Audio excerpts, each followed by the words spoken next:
Good morning.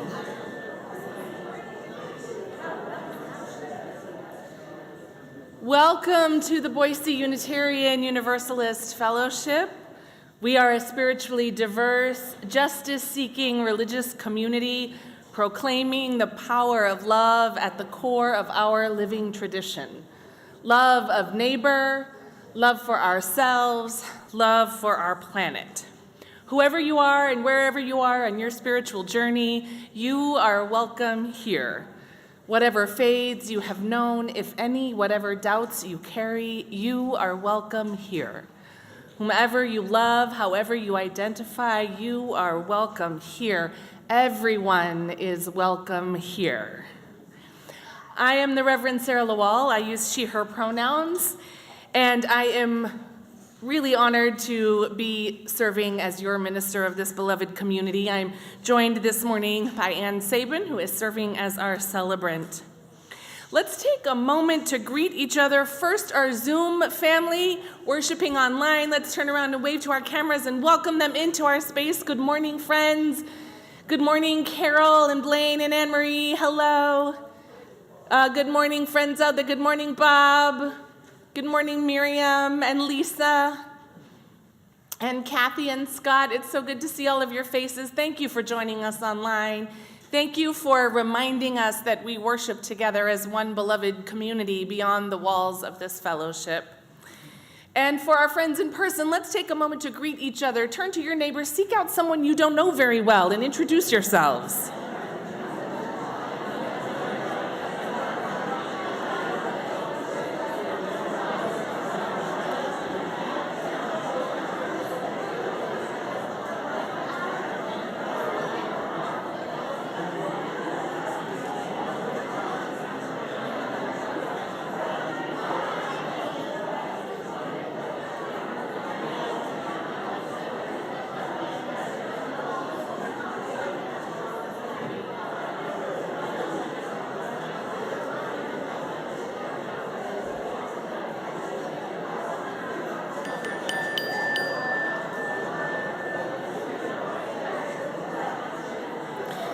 You are so good at this part. I encourage you to continue welcoming each other and to find the new folks that you've met after the service during our hospitality time this morning. A special welcome to our newcomers, those of you who might be joining us for the first or second time. We're so delighted you've chosen us this morning. We know it takes a lot of courage to seek out a new community, so thank you for being here. We invite you to introduce yourselves during our hospitality time, after the service, or in the chat if you're joining us online for the first time, so that we can warmly welcome you. And we invite you to fill out a newcomer form. We have those in each of our entryways, and we'll post a link in the chat so that we can keep you posted with all that is happening here in our fellowship. As you see, we have our Inquirers series that is continuing today. This is a series designed to introduce newcomers to our fellowship and to Unitarian Universalism and to other newcomers. So we invite you to join us after the service today down in the South Wing in the Channing Room for today's session. Another announcement for the whole community: on November 2nd, Sunday, November 2nd, we will be hosting a congregational town hall, our fall town hall, with the board and our congregational and financial sustainability task force to talk a little bit about the work that they're doing as we think ahead in terms of how we understand our sustainability far into the future. So we'll invite you to stay and join us after that. We'll also be online on Sunday the 2nd. Each week, we begin our time together in worship centering ourselves, grounding ourselves by lighting our flaming chalice, a symbol of our free faith, a beacon of hope, love, and justice. We light our chalice this morning in solidarity with thousands of other Unitarian Universalists lighting chalices across the globe, reminding us that we are a part of a great community of faith and love. We have a young chalice lighter this week. We invite a young person to light the chalice to remind us of our commitment of building a brighter future together. As CC Pyle helps light our chalice here in this sanctuary, I invite those of you online to light your chalice if you have one nearby or a candle, and share in the chat where it is you have lit your chalice this morning.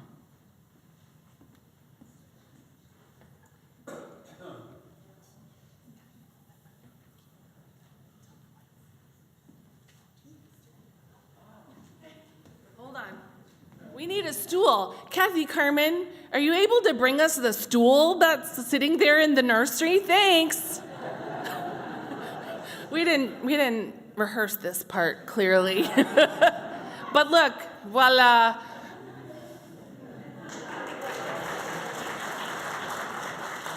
Cece, you're from that tall family. I thought you were just a little taller. Okay, here we go.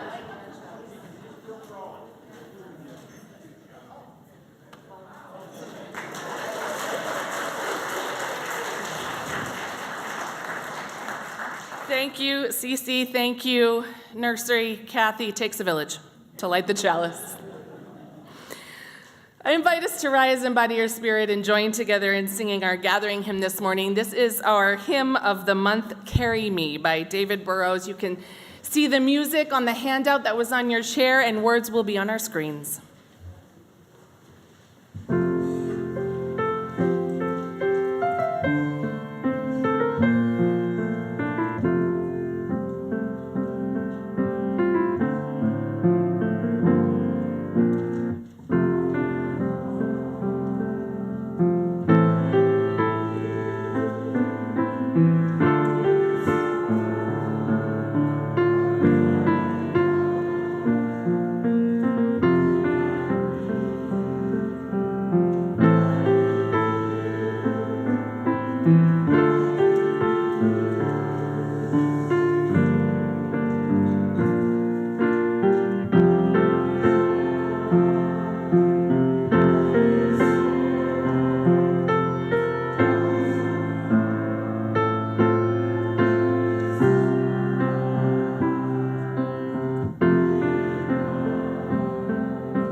We come from and live on land considered sacred by many indigenous peoples, known as Bannock, Shoshone, Paiute, and many other tribes that lived here sustainably for thousands of years, inhabiting a vast region including much of Idaho. We recognize the long history of the land, long before colonization, and acknowledge the ancient tribes whose names have been lost in history. With this acknowledgement, we wish to demonstrate our commitment to dismantling the legacies of settler colonialism. We honor Indigenous peoples' connection to the land and support their right to sovereignty. In the challenges of these truths, may we move through the world bringing justice in every way that we can, listening to the truths spoken to us by Native American peoples, making space for them to re-inhabit this place, and giving them back the resources they need to heal their communities.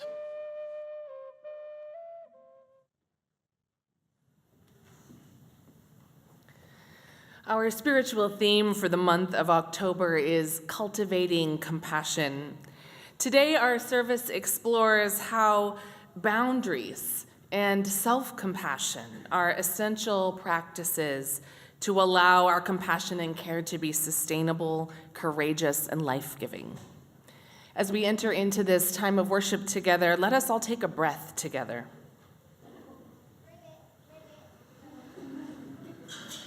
Fill your body with breath. Breathe, knowing that our breath connects us to one another, to our bodies, to our planet. Breathe, knowing our breath offers us an opportunity to tune in to our spiritual center, to listen deeply to our heart's own longing. Thou art the song of my heart in the morning. Thou art the dawn of truth in my soul.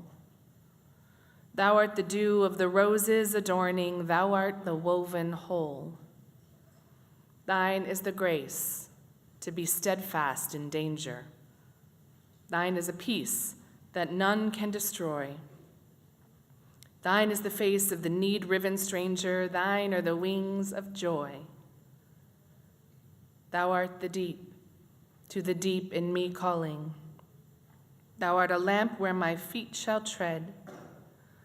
Thy way is steep past the peril of falling. Thou art my daily bread. Thine be the praise of my spirit uplifted. Thou art the sea to each flowing stream. Thine be the days that are gathered and sifted. Thou art the deathless dream.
Our call to worship this morning is from Glennon Doyle Melton. Compassion does not just happen. Pity does, but compassion is not pity. It's not a feeling. Compassion is a viewpoint, a way of life, a perspective, a habit that becomes a discipline. And more than anything else, compassion is a choice we make. That love is more important than comfort or convenience. Come, let us worship together.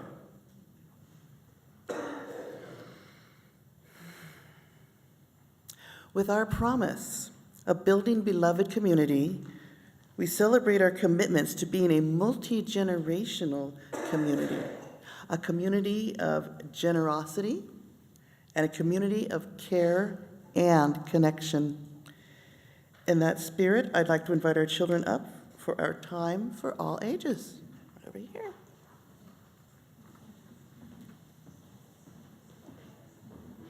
We're going to come over on this side. Over on this side today. I know, we mix it up every week, don't we? All right, have a seat.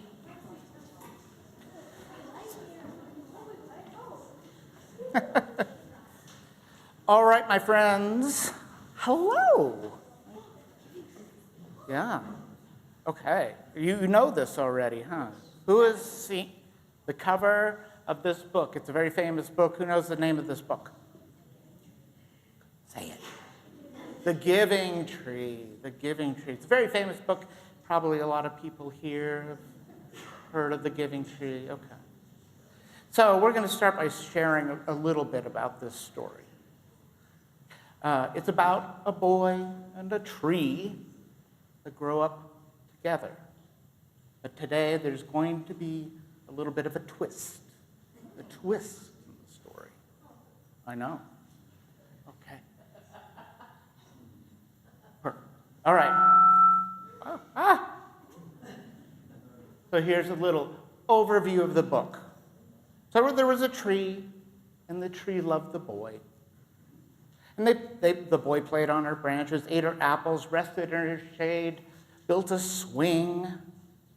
But as he grew up, the boy began to ask for more.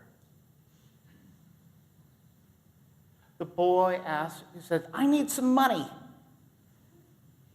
Can I have your apples that I can go to the market and sell? And what did the giving tree do? Gave it all their apples.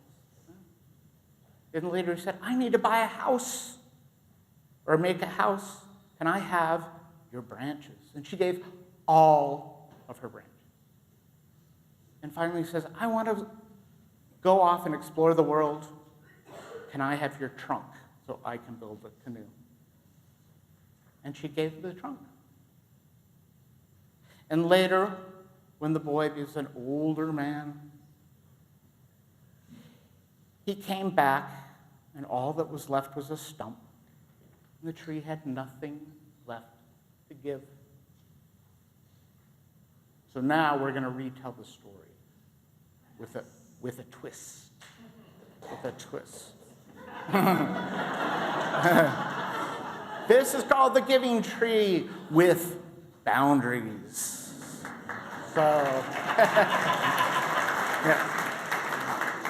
So the tree gave essentially everything to the boy, right? It was selfless love. But we have boundaries. We can also love ourselves while loving others. So let's retell the story with some boundaries.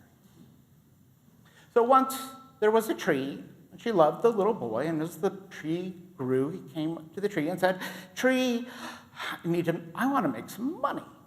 Can I have your apples to go sell in the market? And the tree smiled and said, I love you, boy. But I can't give you all of my apples. You may take 1/3 of my apples to sell, another third, and we will harvest the seeds and plant them together, and 1/3 will keep on my tree to keep me healthy. The boy agreed. And together they planted the seed, and over time, an entire orchard grew. Years later, the boy came back. And he says, "Tree, I want to build a house for my family. Can I cut off all your branches?" And the tree said kindly, "A house is a wonderful thing. You should have one. But one tree alone can't give that much." He said, "Let's gather wood from as many trees in the orchard. Each can offer a few branches, and together we can get enough wood to build a fine house." And the boy did just that. And many years later, the boy returned once more and says, "Tree, I want to build a boat and sail away and see the world." And the tree replied, "Travel is a wonderful part of growing, but my trunk must stay for the creatures who shelter here. Instead, let's use some fallen wood from the orchard, branches that have come down in storms. There is enough if we look together." The boy listened and gathered what had fallen naturally and built his boat, and time passed and the boy grew old. And one day he returned again. And around him, the orchard stood lush and thriving, full of apples and branches and shade. And the tree stood tall, strong, surrounded by her tree friends. "Tree," said the old man, "I don't need anything except a place to rest." And the tree said, "Come. There is more than enough for you, your family, and generations to come. Rest here with us." And the boy sat under the tree's branches and listened to the breeze in the orchard that he helped plant long ago. So you see, in this version, the tree loved the boy just as much, but she remembered to love herself too. She gave generously without giving everything away, and invited others to share her giving. Because of these compassionate boundaries, both the boy and the orchard thrived. Setting boundaries isn't about loving less, it's about making sure that love lasts. The end. You do? I love both versions. So. All right. Now it's time for our community blessing. We have in your seat backs, we should have the words we're going to sing, and we're all going to head over this way today. All right. What? That's right.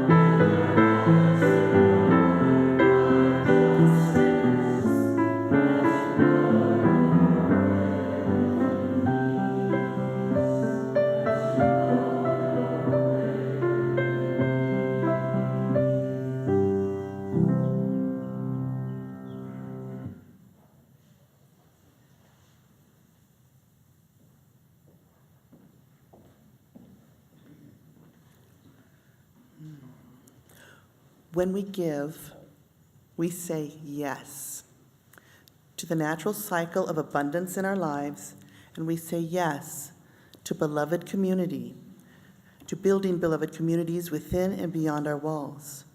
We commit ourselves to do work for justice and compassion for all people and our earth. Today, we share those gifts with our plate partner, the Wasmuth Center for Human Rights, as an expression of that commitment and living out our faith in the world. I invite the ushers to come forward. Our offering will be gratefully received.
As our ushers bring our offering gifts forward, I invite us all to join together in the collective blessing of our offering this morning. We bless these gifts so freely given. May generosity always be our companion as we walk the holy path toward ever greater compassion and beauty.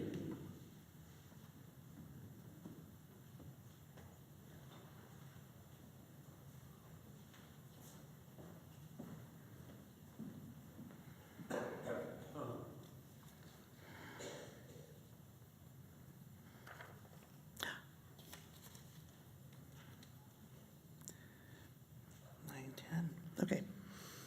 Our reading this morning is Because by Rosemary Watola Trommer. So I can't save the world, can't save even myself, can't wrap my arms around every frightened child, can't foster peace among nations, can't bring love to all who feel unlovable. So I practice opening my heart right here in this room and being gentle with my insufficiency. I practice walking down the street heart first. And if it is insufficient to share love, I will practice loving anyway. I want to converse about truth, about trust. I want to invite compassion into every interaction. One willing heart can't stop a war. One willing heart can't feed all the hungry. And sometimes, daunted by a task too big, I tell myself, what's the use of trying? But today, the invitation is clear. To be ridiculously courageous in love, to open the heart like a lilac in May, knowing freeze is possible and opening anyway, to take love seriously, to give love wildly, to race up to the world as if I were a puppy, adoring and unjaded, stumbling on my own exuberance, to feel the shock of indifference, of anger, of cruelty, of fear, and stay open to love as if it matters, as if the world depends on it.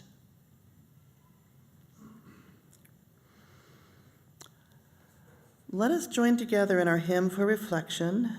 It's 1031, filled with loving kindness in the teal hymnal. We will remain in our seats as we sing this piece.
We need to sing that one more often.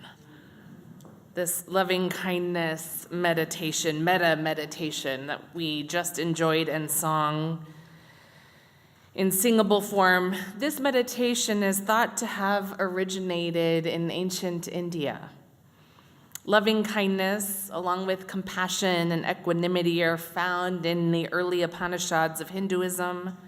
Loving kindness, or metta, is found in the early sutras of Jainism, along with compassion and empathetic joy and equanimity, and was later formalized in Buddhist practices. One backstory for the Metta Sutta, as it is known, loving kindness teaching, comes from a group of monks who were sent into the forest by the Buddha to meditate.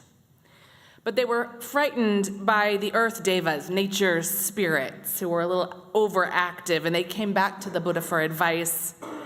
And the Buddha taught the monks this Metta Sutta as an antidote to overcome their fear. So the monks recited the teaching, recited loving and radiated loving kindness, and their goodwill placated the earth devas to be at ease and stay quiet as well.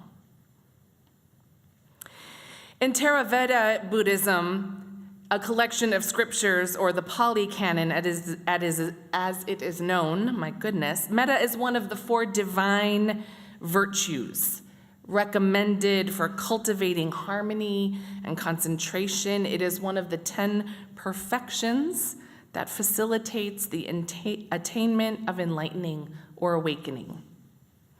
And here are some of the Buddha's words of loving kindness, translated from the Pali. The Buddha says, "This is what should be done by one who is skilled in goodness and who knows the path of peace. Let them be able and upright, straightforward and gentle in speech, humble and not conceited, contented and not easily satisfied, unburdened with duties and frugal in their ways, peaceful and calm and wise and skillful, not proud or demanding in nature. Let them not do the slightest thing that the wise would later reprove." When I first read these words, I noticed some parallels to the verses from Romans that I shared last week. There certainly is some crossover there. The heart of loving kindness and its meditation is equanimity. It's about finding balance in the practice of compassion, not giving oneself completely over to the suffering of or with others. And I think that gets lost in our culture when we talk about compassion. The metta meditation feels so good because it helps us remember the ever-widening spheres where we can invite compassion into our hearts, with loved ones, with those with whom we are in relationship, that's the you of the meditation, with the wider world, that's the we of the meditation. Oftentimes, the meditation continues to invite that loving kindness with our enemies or with those with whom we struggle. Many metta meditations invite us into a moment to connect with that part of compassion. But the meditation begins every time with the I. May I be filled with loving kindness. May I be whole. May I be peaceful and at ease. May I be well. When you are doing the loving kindness meditation, how much do you really allow yourself to deeply connect to the I, with yourself? I know for myself, I can fill all the way up with loving kindness, but it gets a little trickier when I invite myself to be whole, to be peaceful and at ease. It feels so much easier to conjure all that up when the focus is on others. But this practice is about finding the balance between it all. If we ignore ourselves, If we give more compassion to others, to the world, than to ourselves, we risk burnout. I'm sure you've heard the phrase compassion fatigue, yes? Most often we hear it in conjunction with philanthropic giving. It's this notion that if people are too inundated with asks, with the world's problems, giving will decrease. Or we'll withdraw from service or care because we just feel too burdened, too overwhelmed by it all. But that's an incomplete picture of compassion. These times we are in are overwhelming. There is no escaping that. There are an inordinate number of issues and needs and problems crying out for compassion and help. We heard a lot of them yesterday at the No Kings rally. But the fatigue or burnout doesn't happen because there is too much. It happens because we neglect ourselves. Physician and addiction specialist Dr. Gabor Mate says there is not empathy or compassion fatigue. Empathy and compassion is the way we are meant to be. It is our nature. Why would we get tired of being in our nature? We get tired, he says, not because we have too much empathy or compassion, but because we don't have enough for ourselves. And we keep giving and giving and giving and being out there and out there and out there, but we don't take time for ourselves. And when we don't have enough empathy for ourselves, that is what brings the fatigue. He continues, if we are going to have empathy and compassion for ourselves, we have to have boundaries, like the tree. Boundaries are not easy.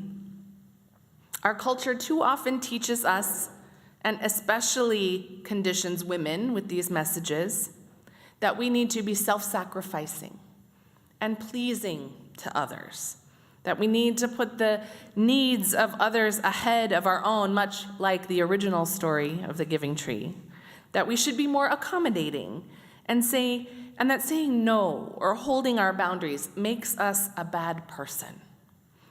But the giving tree showed us that when we do that, we become a stump with nothing left to give. Boundaries invite us to be clear and kind about what we have capacity to take on and what we don't have capacity for.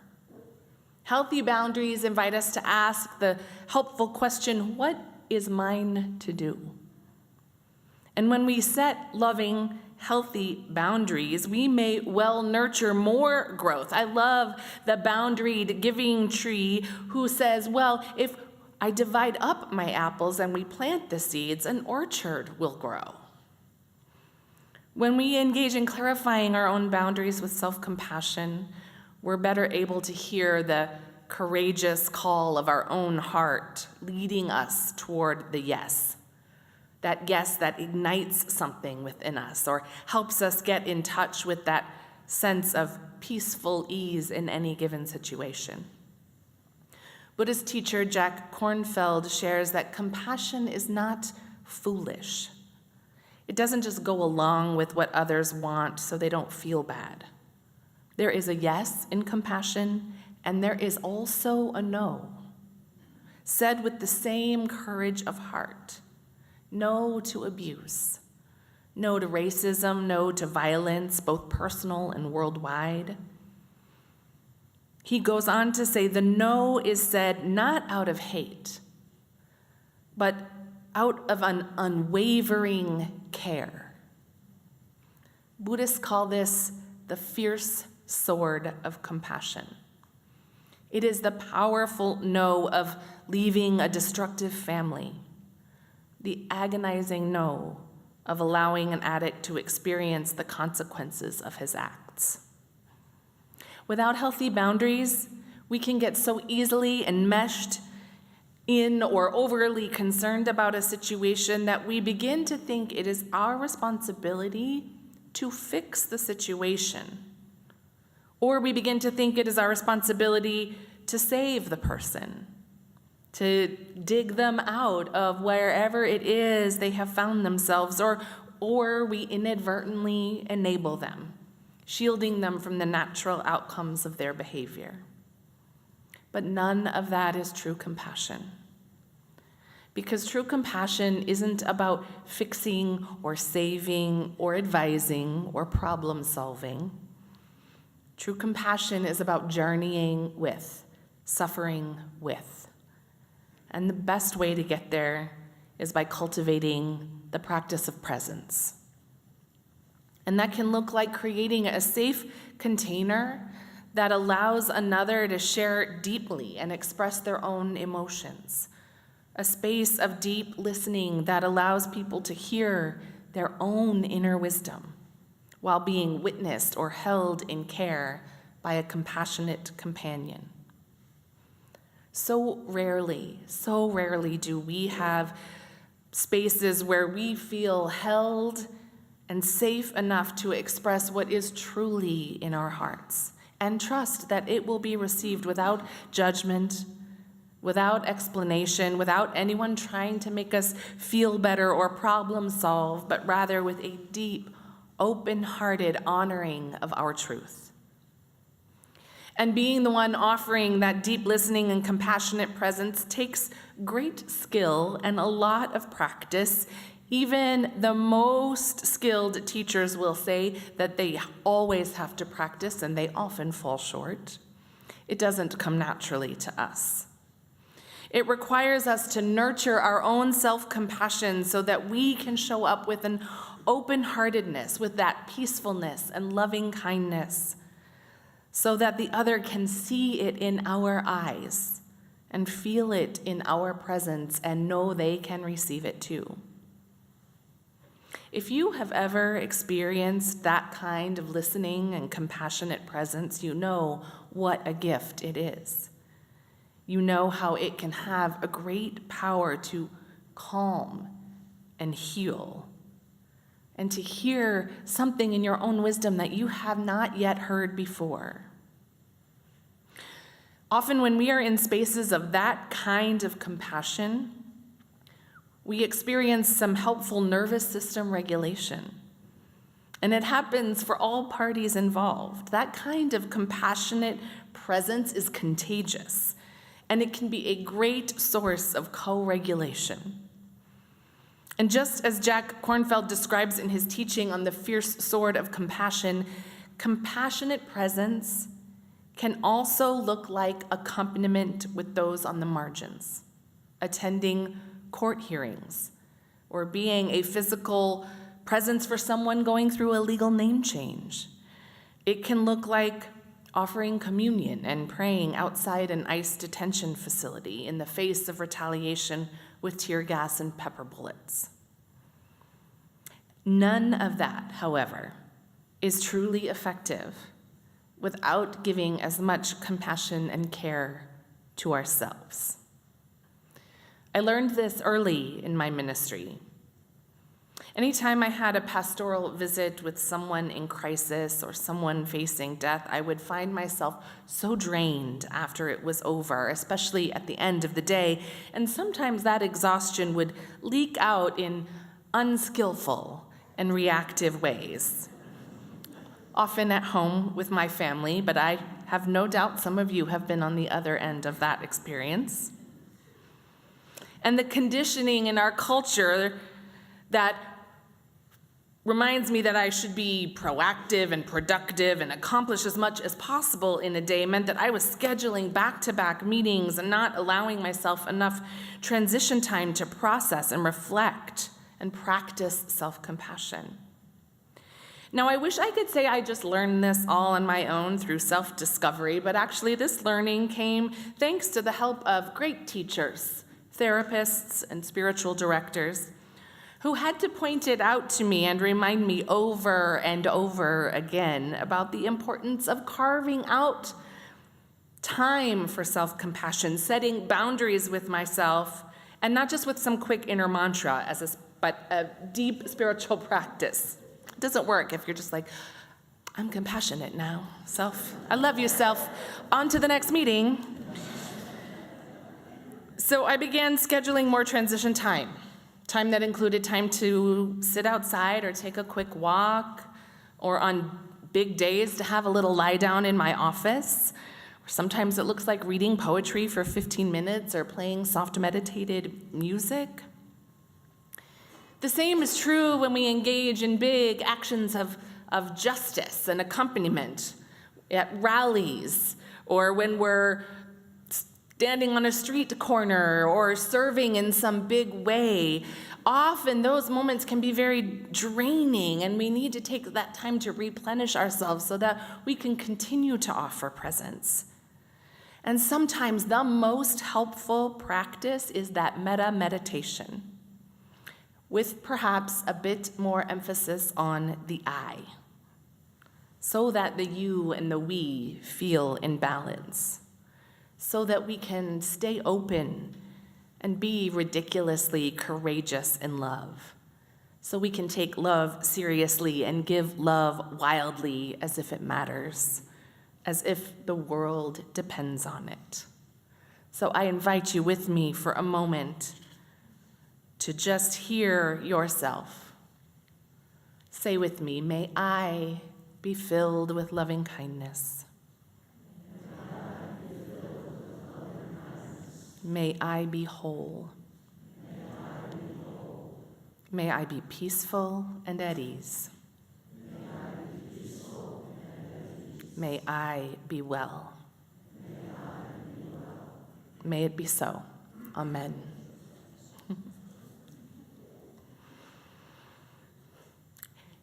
Cultivating compassion often requires that little inner reflection, especially self-compassion. And so today we bring back a ritual that we haven't practiced for some time now, to open up that space to tune in to ourselves, a space of silence and memory and hope, to honor whatever it is we need to honor within ourselves, whatever is weighing on our heart as we share this Stones of Community ritual together. So as the music plays, you'll be invited to come forward to the table and take a stone. I think I'll invite you to come around the sides and then exit down the middle there. And hold the stone in your hand for a moment. Allow your attention to shift to it, imbuing it with whatever it is you need to cultivate that self-compassion. And gently place it in the bowl of water, the healing waters of life contained within this community. Listen for the clinking of the stones as they connect with one another in the bowl, gathering at the bottom, reminding us that we too are connected to one another, to this fellowship and to this faith. For our Zoom community, at the end of the ritual, Anne and I will add stones to the water on your behalf. And for those who wish, you are invited to share in the chat what that stone represents for you today. As we begin this ritual together, let's take a collective breath together. Allow your being again to be filled with loving kindness, with compassion. Allow it to radiate out to those among us, to the whole of this community, and back within yourself. When you are ready, please come forward.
Friends, if you are holding someone in your heart this morning and you would like to call their name aloud into the space, we invite you to do so that we might hold them with you.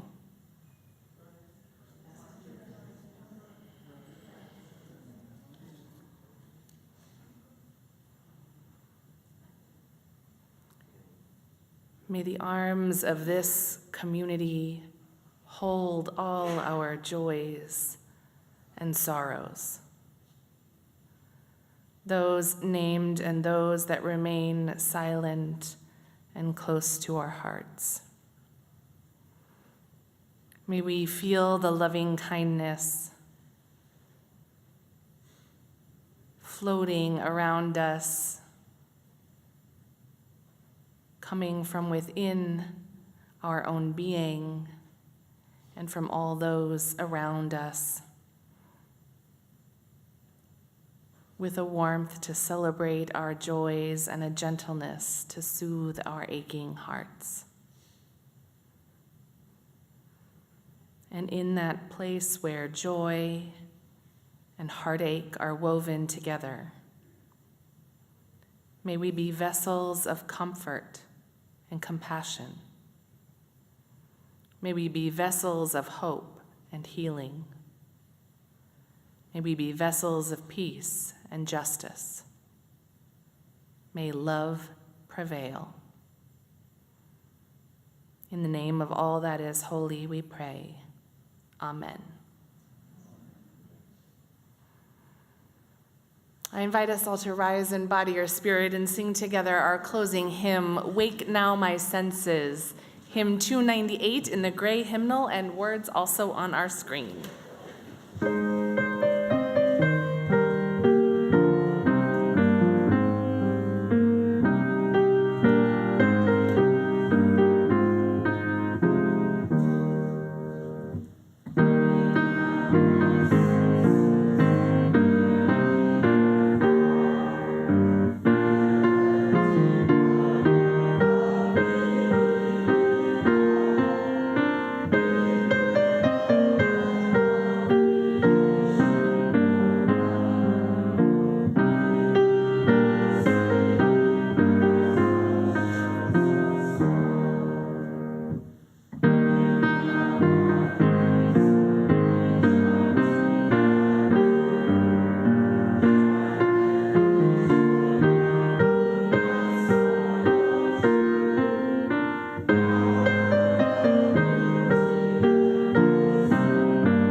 Friends, I invite you to place your hands over your heart for our closing blessing.